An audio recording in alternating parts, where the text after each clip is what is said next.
नमस्कार. महाराष्ट्रातील विविध क्षेत्रातील बातम्या झटपट आपल्या मोबाईलवर पाहण्यासाठी लगेचच सबस्क्राइब करा राष्ट्रशक्ती लाईव्ह न्यूज आणि सोबत बेल आयकॉन प्रेस करायला विसरू नका. आई मी निघालोय, पोहोचल्यावर सांगतो, हा शेवटचा मेसेज दीपकने आपल्या आईला केला होता. त्यानंतर अजून त्याबद्दल काहीही माहिती नसल्याने आई दीपकच्या प्रतीक्षेत आहे.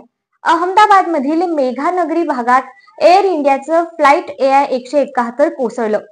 या विमान दुर्घटनेत विमानातील 241 जणांचा मृत्यू झाल्याची शक्यता आहे.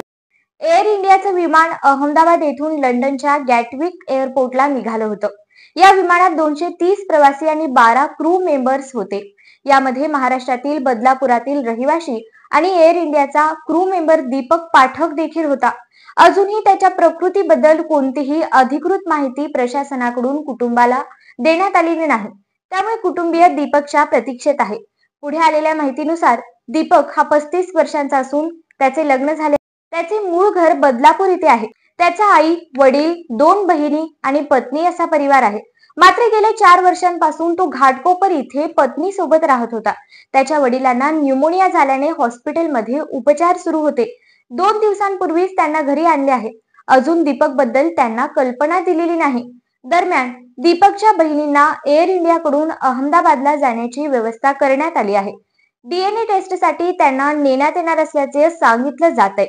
मात्र आई मी निघालोय, पोहोचल्यावर सांगतो, बदलापूरच्या दीपकचा आईला केलेला तो मेसेज शेवटचा ठरला आहे. एअर इंडियाच्या विमान दुर्घटनेत बदलापुरातील रहिवासी आणि एअर इंडियाचा क्रू मेंबर दीपक पाठक यांचाही मृत्यू झाला आहे. या अपघाताची माहिती बदलापुरात त्याच्या कुटुंबियांना आणि त्याच्या मित्रपरिवाराला कळताच पाठक यांच्या घरी गर्दी झाली होती. विशेष म्हणजे आज दुपारी विमानात जाण्यापूर्वीच त्याच्या आईशी फोनवरून बोलणं झालं होतं. त्यानंतर दीपकशी काही संवाद झालेला नाही. मात्र आता दीपकचा फोन लागतो पण तो उचलत नाही, अशी मन हेलावून टाकणारी प्रतिक्रिया त्यांच्या बहिणीने दिली आहे. दीपकचे 4 वर्षांपूर्वीच लग्न झाले होते. अहमदाबाद येथे झालेल्या भीषण विमान दुर्घटनेत डोंबिवलीकर रहिवासी कुमारी रोशनी सोनघरे हिचाही दुर्दैवी मृत्यू झाला. एअर इंडियाच्या अपघातग्रस्त विमानामध्ये रोशनी ही फ्लाइट क्रू म्हणून कार्यरत होती.